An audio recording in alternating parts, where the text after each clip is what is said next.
So, good evening, everyone. I think we should start now. So, am I audible? Yes, ma'am. Am I audible to everyone? Yes, ma'am. Okay. So, we shall start.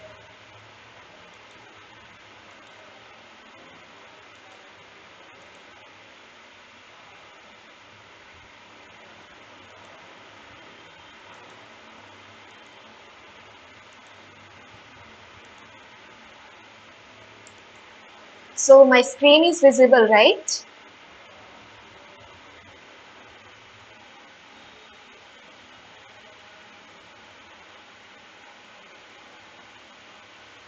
Can anyone please confirm?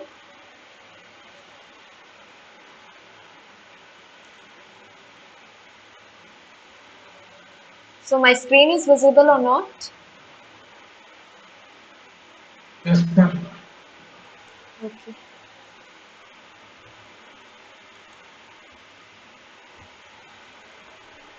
Yes, visible. Yeah. So, good evening, everyone. Myself, Chinmoyi Datta. I'm a PMR scholar from IIT Madras, and this live interaction session will be on advanced machining process, which is instructed by Professor Manas Das from IIT Guwahati. So today's topic is based on seventh week of assignment on plasma arc machining and electron beam machining process. Okay, so the plasma arc machining process we'll be looking first, and then we'll be going to electron beam machining process. So I'll be briefly telling about electron beam machining process. Okay, so electron beam I'll be briefly telling about in plasma arc machining process. So the plasma arc machining process actually was introduced to industry in 1964. So that method actually initially employed to cut metals that are difficult to machine by conventional methods. Okay, so later actually plasma arc has been successfully used for spraying, surfacing, or we can say welding metals like aluminum, stainless steel, titanium, brass, copper. So that other conductive materials may be cut as well in this method, okay, in this plasma arc machining technique. So plasma cutting actually basically is a process that cuts through electrically conductive materials by means of an accelerated jet of hot plasma. We'll see that how that plasma works in machining process, okay. So basically what it does that it cuts electrically conductive materials by accelerated jet of hot plasma, okay. So plasma cutting, just a minute.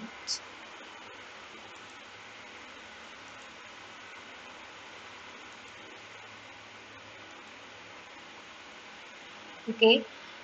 So plasma cutting is often used in like fabrication and welding shops. Actually, we can say like arc welding process, it's totally replaceable with plasma arc machining process now it is. Okay, so that plasma cutting is actually used in fabrication and welding shops and automotive repair, restoration, industrial construction, then and scrapping operations. Those we have seen some applications as well in real life world, and like in industry based application also we have seen.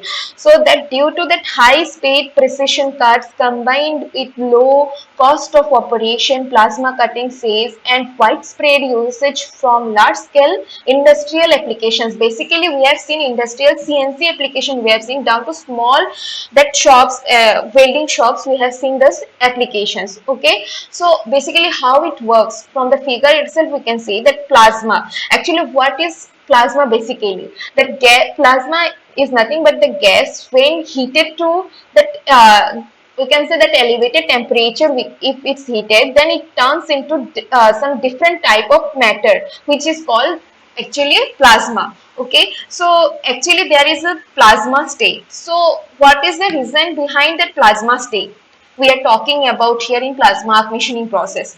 Actually this is nothing but this change actually take place when that gases are heated to very high temperature. Okay, so the first the gases will be heated at very high temperature, then the number of collisions actually between the atoms, or we can say that either elastic or inelastic, actually that collision actually increases. Okay, so that the gas actually ionizes, it's starting like it start ionizing. Okay, so that a portion of atoms are actually stripped off from other electrons present there. Okay, so that electrons actually thus produced it turn collides with atoms.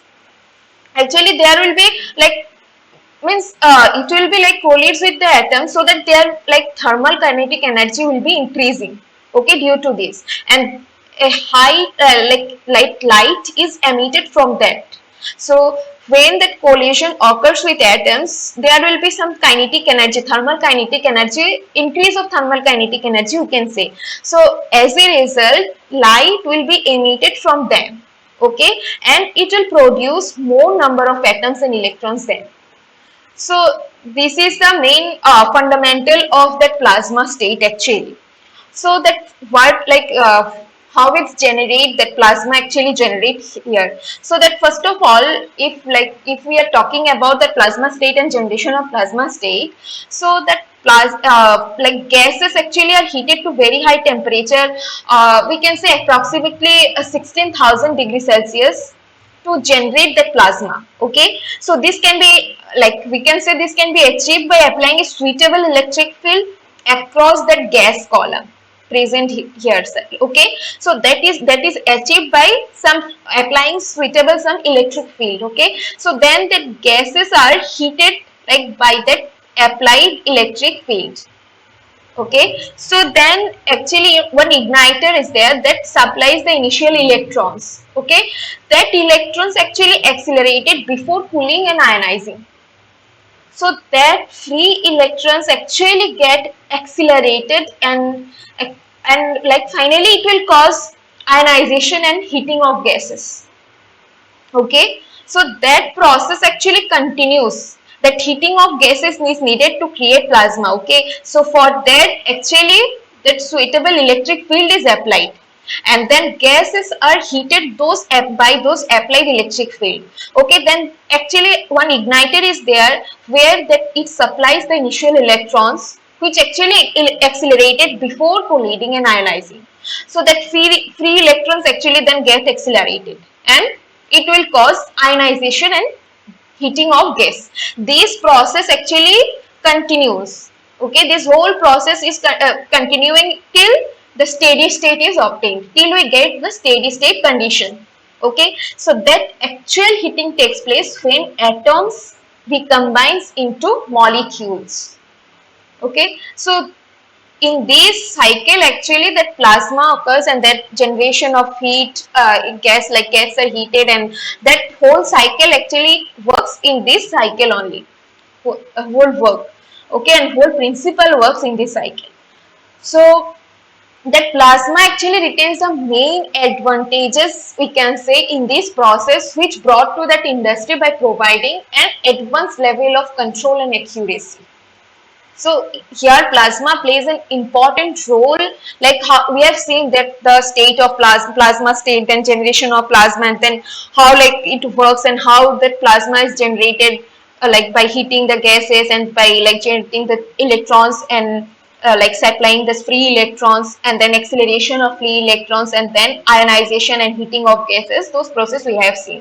Okay, so now we can see from the figure itself, like we can see that how like it works, that working principle of plasma arc machining process. Okay, so let me first tell about that process details or process parameters in plasma arc machining process, which is one is plasma gun, one is power supply, one is cooling mechanism, and one is workpiece. You can see in the figure itself. So we'll be talking about every like process details in like briefly.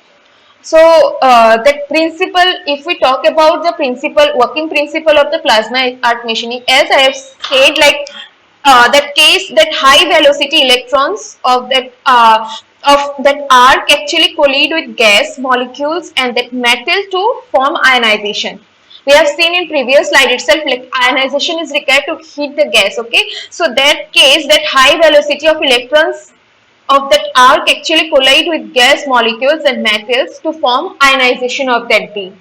Then the plasma gas is actually forced through the nozzle duct, and actually it's made to direct the workpiece to be machined. So that plasma gas actually is forced through that nozzle is present in that machining portion. So that actually that force the nozzle duct, and it's actually direct the workpiece to be machined. So like much of that heating actually takes place in duct. So at about I guess 1600 degrees Celsius, and metal removal is due to that electron bombardment and hot plasma. Okay, so actually basically that material removal is occurred due to that electron bombardment and hot plasma itself in there. So that from in that such way, from material from the workpiece is getting removed. Okay, so actually so in this way that mechanism works in material removal process itself in plasma arc machining process. So the material actually removal in plasma arc machining process is due to, you have seen that high temperature of gases itself. Okay, so that heating of that workpiece actually is due to that direct, we have seen that electron bombardment plus like convective heating of that hot plasma. So that heat actually, heat should be like that production of heat should be sufficient to raise the temperature above its melting point. Okay, so approximately you can say 45% of electrical power delivered to torch is used for that removal of that material from that workpiece surface. Okay, so that's in such a way actually plasma arc machining process is being used, we can say, for cutting, spraying, surface operation, and in industrial applications like such as in automotive industries or something. So we have like I have told just now about the torch, right? So that's that 45% of electrical power delivered to the torch, which is used for removal of material from the workpiece. So what is the significance of that torch actually? That plasma is pushed out of that nozzle with high velocity jet. Okay, then actually the torch is nothing but it consists of non-consumable cathode, like we can say of 2% like thoriated tungsten, we can say. So it converges that anode nozzle with suitable orifice. Okay, so two electrodes are there, those are separated by like high carbonate resin. So the temperature of plasma, we can say, is 10,000 degrees Celsius, where the temperature of oxyacetylene flame is 380 degrees Celsius. So in this way the torch actually works to push out the like high velocity jet in like the electrical power delivered to the torch, which will be used for removing the material from the workpiece surface. Okay, so actually basically that DC torch actually is used, which are nothing but that non-transferred arc torch and transferred arc torch. That here it's there, right? Plasma arc. So that arc torches are like, there are some significance between that non-transferred arc torch and transferred arc torch. We can see, even we can refer to those things like the DC power source. Actually we have seen they are in diagram itself. The DC power source actually connected directly across the cathode and anode. Anode is nothing but a nozzle. So that the cathode and nozzle carry same current. Okay, so plasma is in form of then flame. So that useful for, actually that is useful for spraying, ceramic working, and then chemical synthesis application also we have seen. So that hottest portion actually doesn't appear outside the nozzle. So that electric we have seen from that non-transferred arc torch is that electrochemical efficiency is about 65% for this process. And in transferred arc torch, what happens, the cathode is actually connected to the negative terminal and anode is connected to the positive terminal of the DC power source. Okay, so that actually that DC power source through that suitable resistor. Actually, this resistor does nothing but it limits that current through the nozzle.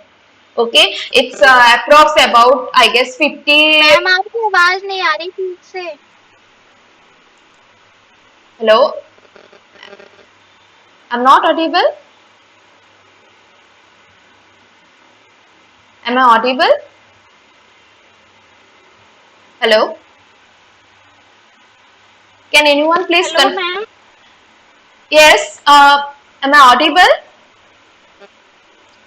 Yes ma'am, आपकी आवाज नहीं आ रही थी ठीक से। Okay, now it's clear? Okay ma'am. It's clear? Yes ma'am. Okay, fine. Okay, sorry for the inconvenience. Okay, so here we have seen that like torches that transferred our torch and that non-transferred of torch and those things. So actually, what happens that DC plasma torches actually designed in such a manner that plasma torch actually is designed to obtain maximum thermal output that we need actually. So that increase in efficiency not only helps in achieving better heating of the gas, but also in reducing the electrode losses and thereby that increasing the life of electrode. Okay, so design also ensures that erosion rates of the electrodes are kept at minimum level. Okay, so actually that parameters which affects that performance of torch are cathode size, anode, nozzle orifice diameter, orifice length, electrode gap and cooling of electrodes. Okay. So that like actually that necessary factors for cutting and spraying is that nozzle diameter is kept at minimum. We have to remember some basic things like that for spraying operation nozzle diameter is varied, but for cutting operation nozzle diameter is kept minimum. Okay, so like here are the some points on plasma machining process. So actually that like gas used, basically these gases which are used in plasma arc machining process are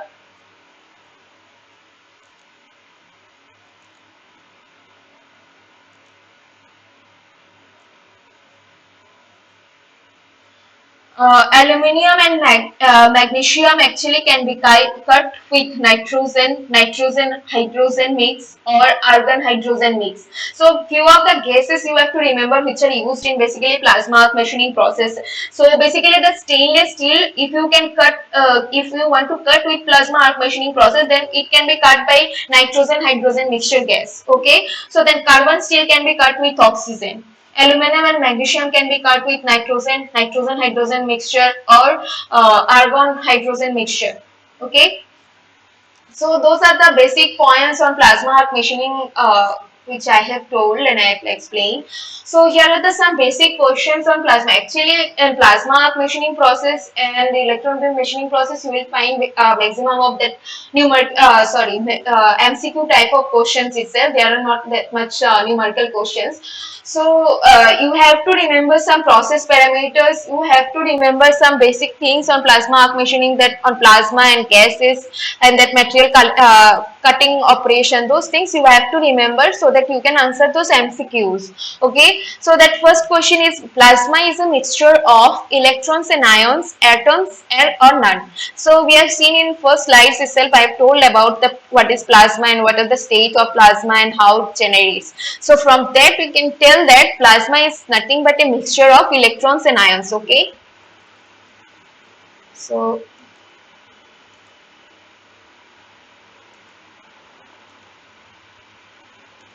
the right answer will be electrons and ions. Okay.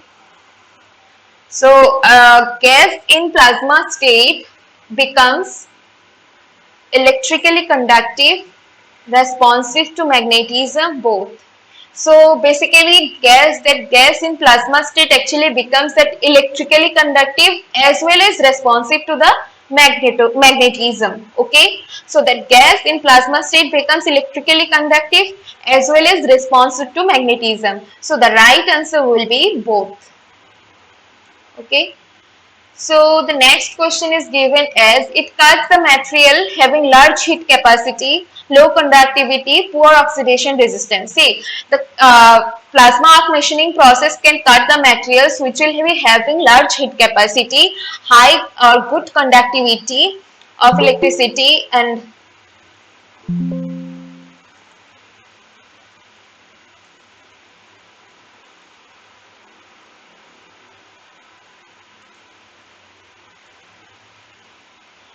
so the basically that plasma arc machining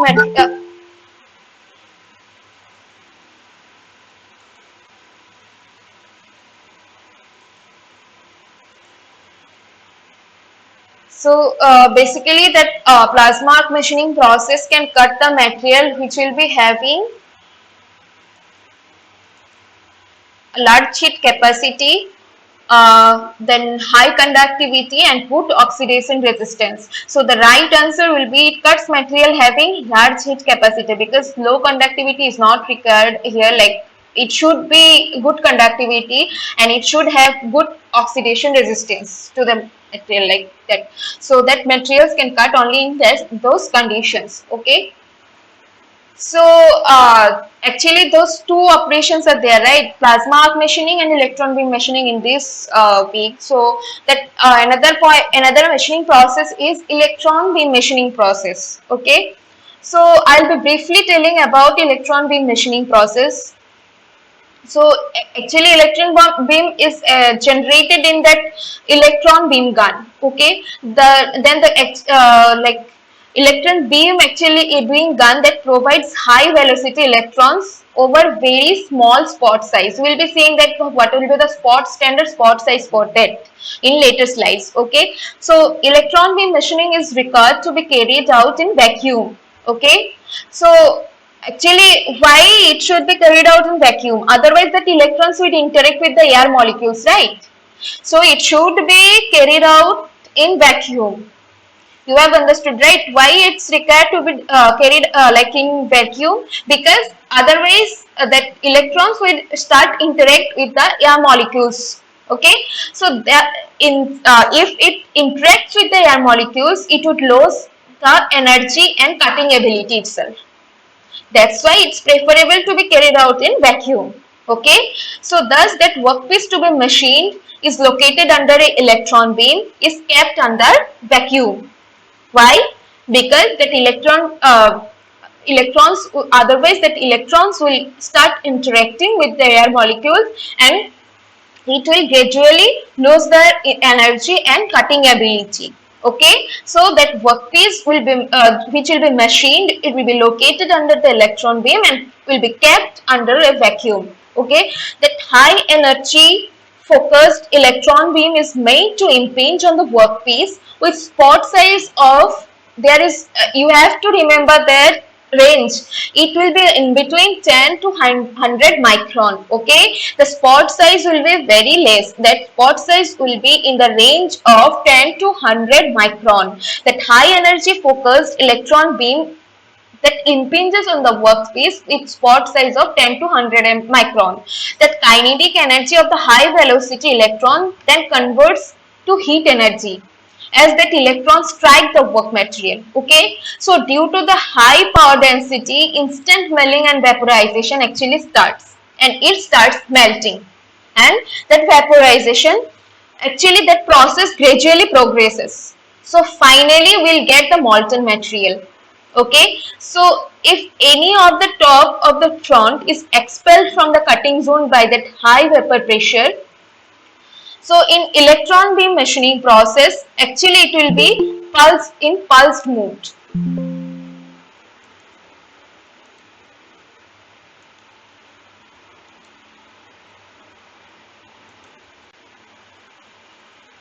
So actually it is actually used in pulsed mode, so that holes actually can be drilled in thin sheets itself. Like if we see the applications in thin sheets, it can be drilled using that single pulse itself. So for thicker plates, we can say some multiple passes will be required in machining process. Okay.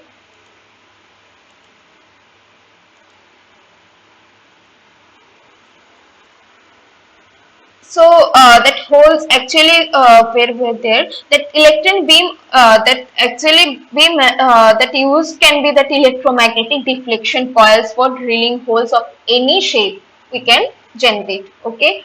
So those are the few applications I have talked about. And like that some of the equipments from the figure itself, you can see some of the equipments that actually that from that you can see if you can refer this figure. And like actually that basic function of any electron beam gun is to generate free electrons at cathode portion. Okay, that it accelerates them to sufficiently high velocity and focus them over a small spot size. Okay, so for that actually what happens, that beam actually needs to be that maneuvered if required by that gun. So that actually that cathode filaments are then heated, and like inductively it's heated to a temperature at around approx we can say 2500 degrees Celsius. That heating actually leads to that thermo-ionic emission of electrons, and which will be further enhanced by maintaining very low vacuum we can say within that highly negative bias thermoionic electrons. Then actually what it does, it strongly repelled away from the cathode.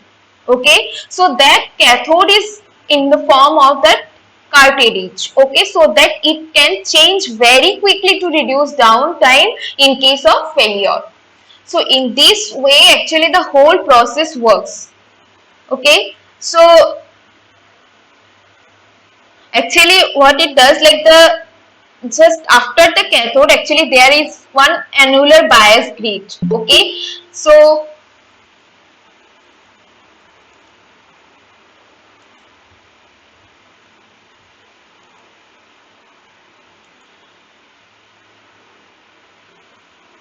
okay,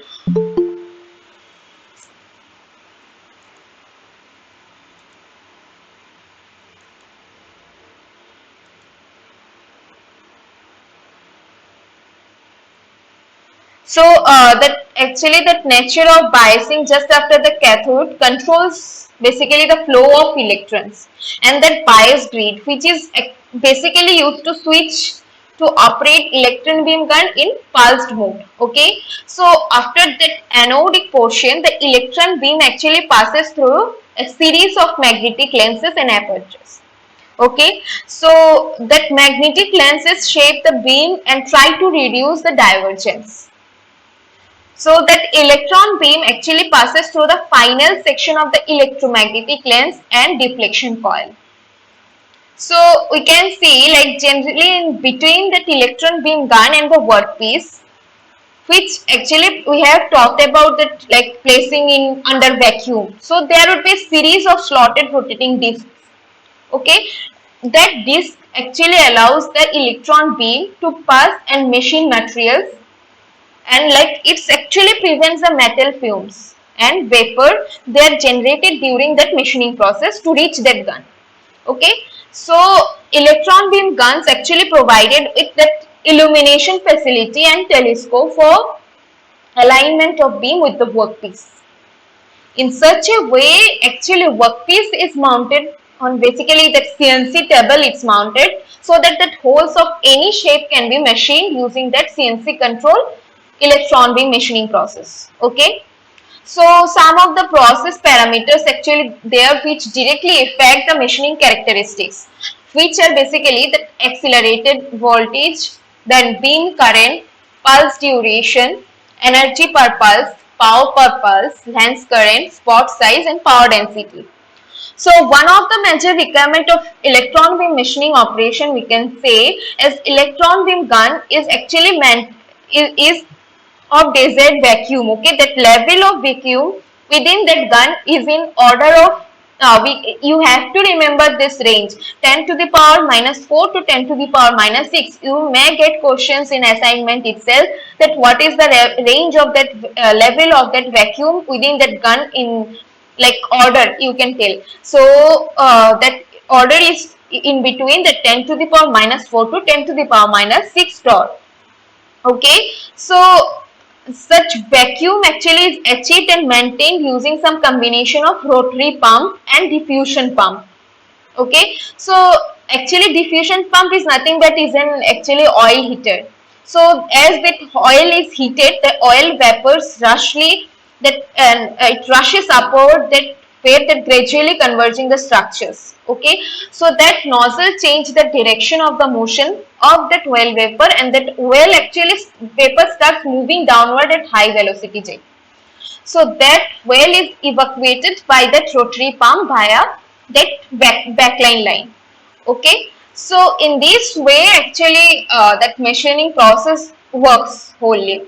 So electron beam actually I have mentioned like electron beam machining in the gun actually.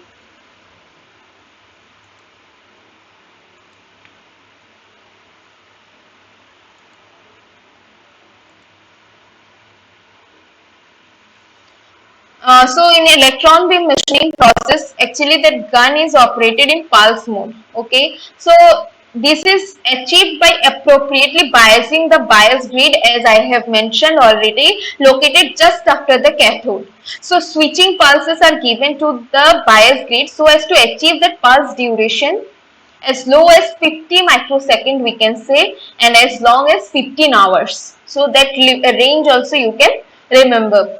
So that beam current is actually related to that, directly related to the number of electrons emitted by the cathode or available in that beam. So that beam current once again that can be as low as 200 microampere to 100 ampere. You can remember those ranges. Okay, you may get questions in assignments.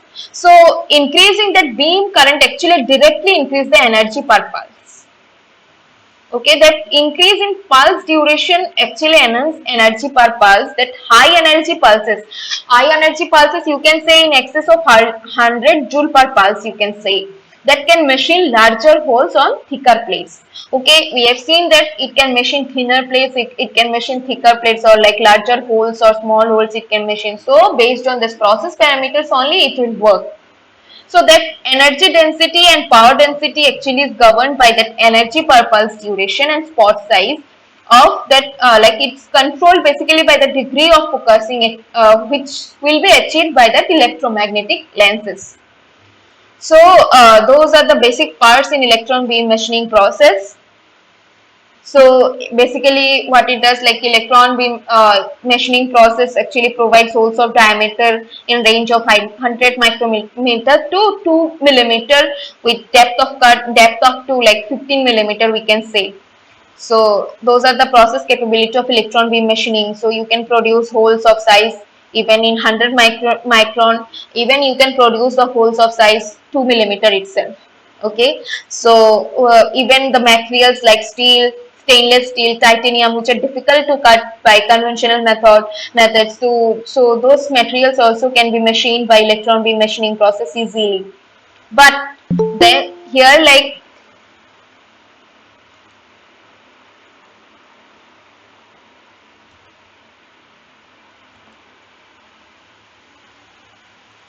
but here, like in electron beam machining process, actually heat affected zone is narrow because due to that shorter pulse duration in EPM. So, like basically, it's an around 20 to 30 micron.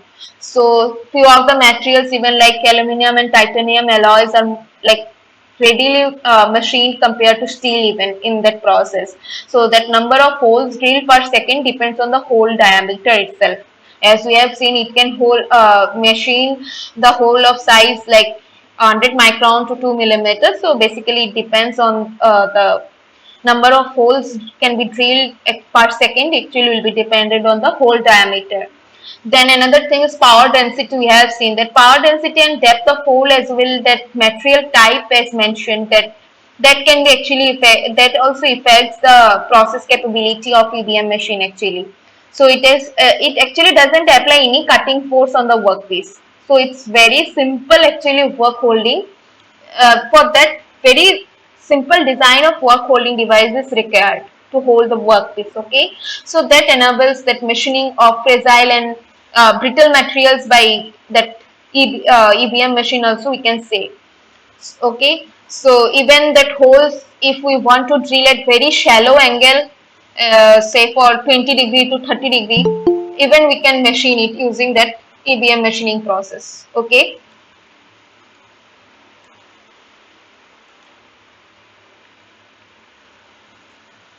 So so we have seen the applications and like even we have discussed about some advantages of EVM machining provides. What are those? Like it can provide high drilling rates when small holes with large aspect ratio needs to be drilled. Okay, so but it moreover, like we can say, it can machine even almost like any material irrespective of their mechanical properties. Yes, we have seen that aluminum, titanium alloy, steels, nickel alloys. We have seen that it can be machined easily. Then, as it applies like no mechanical cutting force, work holding, and fixturing. Actually, design of work holding device is very simple because it applies no mechanical cutting force. Okay, so in fixturing cost also is very less. So, like it can machine fragile or brittle materials also.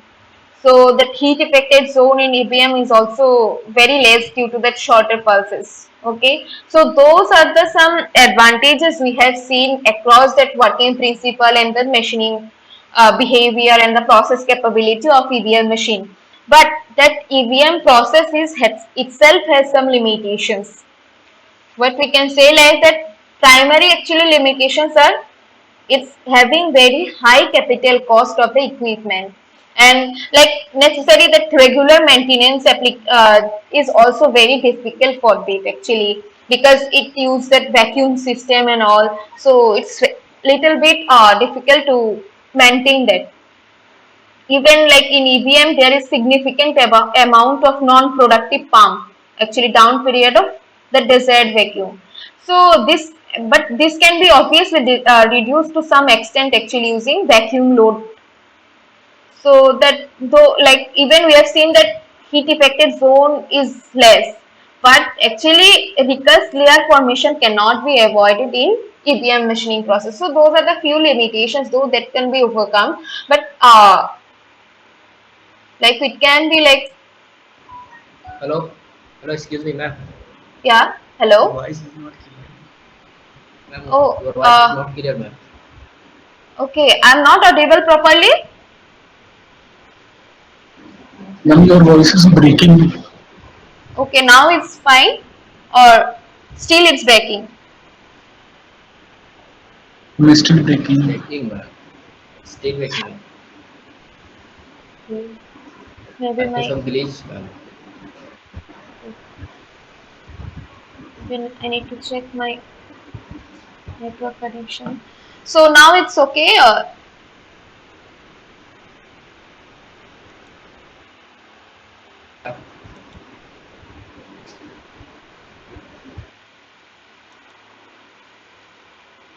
So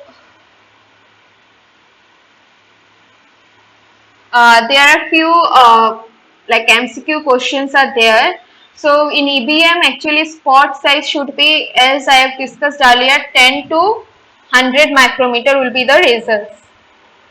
Correct answer. Okay.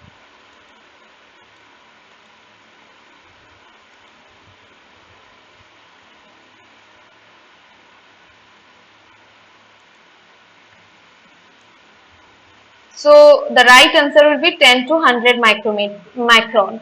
And then level of vacuum within the gun is in order. I told that you have to remember some process parameters and ranges. So it will be 10 to the power minus 4 to 10 to the power minus 6 torr.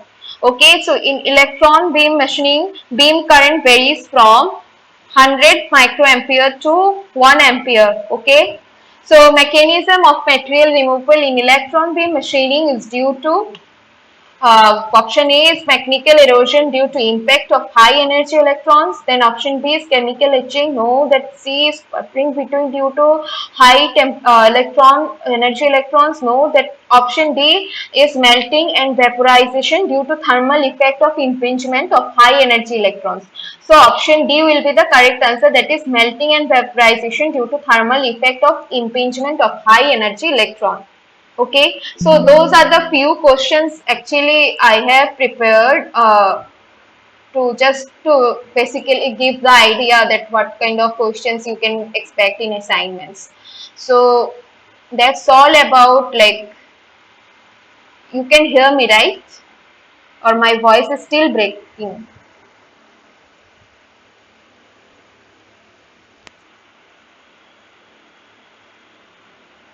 Hello, am I audible?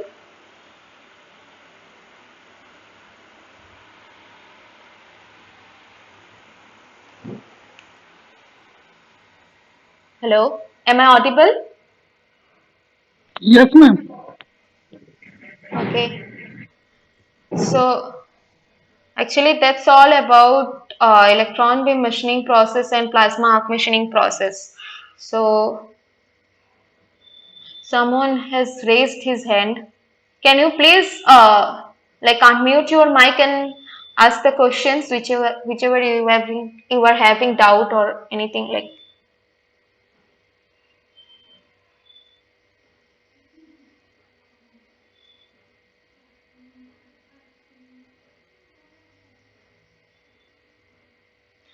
whichever like someone has been raised his hand.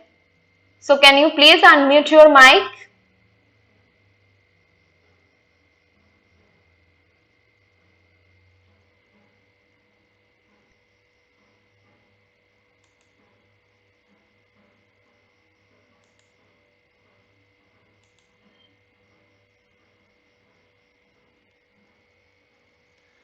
Okay, so anyone is having any doubt or any questions? Yeah, you can like unmute your mic.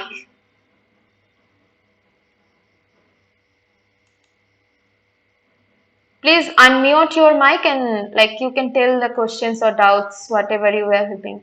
Or you can use the chat box itself.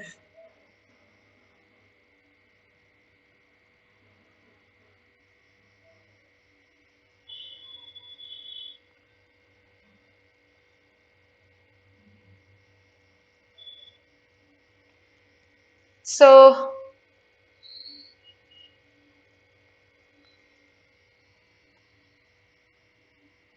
okay, then if we are having like we are not, if you anyone is not having any doubts or any questions, then I think we should close, right? Okay, ma'am, is this lecture available in offline mode in website? Yeah, I'll be uploading it in YouTube.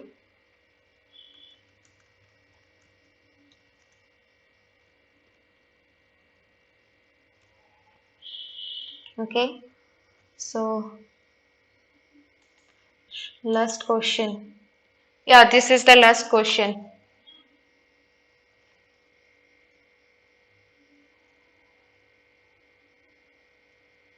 Here, like nothing but that material removal mechanism you have studied, right? So this question itself is telling that mechanism of material removal, how it takes place in electron beam machining process.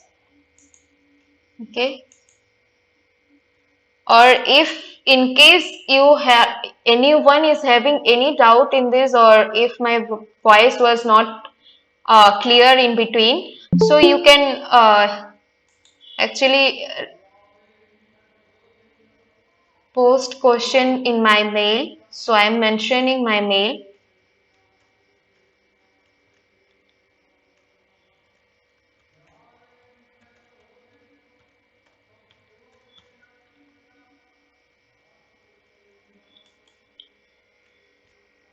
So you can send me questions or doubts if you are having any doubts in this lecture, like in electron beam machining process and in plasma machining process. So shall we close the meeting?